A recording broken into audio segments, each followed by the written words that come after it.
Christopher Hope and Ann Diamond discussed the latest developments in the Donald Trump and Elon Musk falling out on GB News Breakfast. Donald Trump and Elon Musk have been described as two overgrown babies rowing by GB News presenter Christopher Hope as he discussed their current row with American politics lecturer, Cheryl Hudson. The remark came as he and co-host Ann Diamond introduced the guest. "Cheryl, this looks like two overgrown babies rowing. Is that unfair?" he asked the academic. She appeared to agree with him in her response. "Well, we are," she said.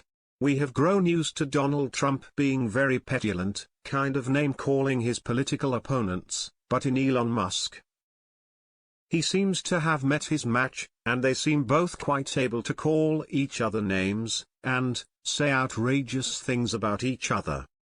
I mean, it is little bit of a childish spat, and it's all been very entertaining on Twitter, the exchange, but they've both got very big jobs and serious things to do, so we shouldn't be distracted," she said. "I'm sure that they don't need to be distracted by this kind of silliness. But I think underlying the exchanges is a real political difference," she said. "There is a real difference in their outlooks, and it's been bubbling under the surface for a while." And Diamond interjected, "It's funny in one way, but it's not in the other, is it? Because one is the leader of the free world, and a man whose policies will seriously affect us, and the other is the head of X, the head of SpaceX, and the richest man in the world. It's not funny anymore, is it?" Hudson responded, "No. Well, they're both very powerful, there's a lot of conflict in the world. There's a lot of problems that need addressing from Trump, and Musk has huge businesses which have taken a bit of a dive since this breakout. But the bigger problem politically in the United States is that the party, or the MAGA coalition, that Trump managed to pull together for the election always had these kind of tensions within it, and in a sense, it was a creative tension.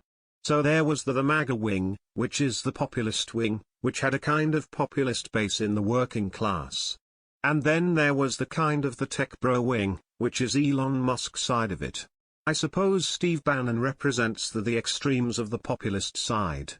And so, that's the tension, the main tension. They all disliked the Democrats, the liberals, kind of the status quo.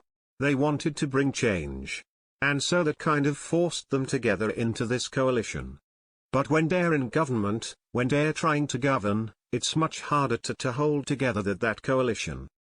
And there's been lots of discussion about this, particularly in their opponents," she explained. "But what's been the kind of catalyst to this recent kind of division is this big, beautiful bill that Trump has introduced to Congress. So that's the kind of immediate spare. Now this bill is much more on the MAGA side of things, the popular side of things, and it's what Trump was elected on, about tariffs, about taxes, about immigration. And Elon and Trump did have a little disagreement over the H-1B visas quite early on. So Elon is a free trader really, he wants open markets. It's completely opposite to Trump.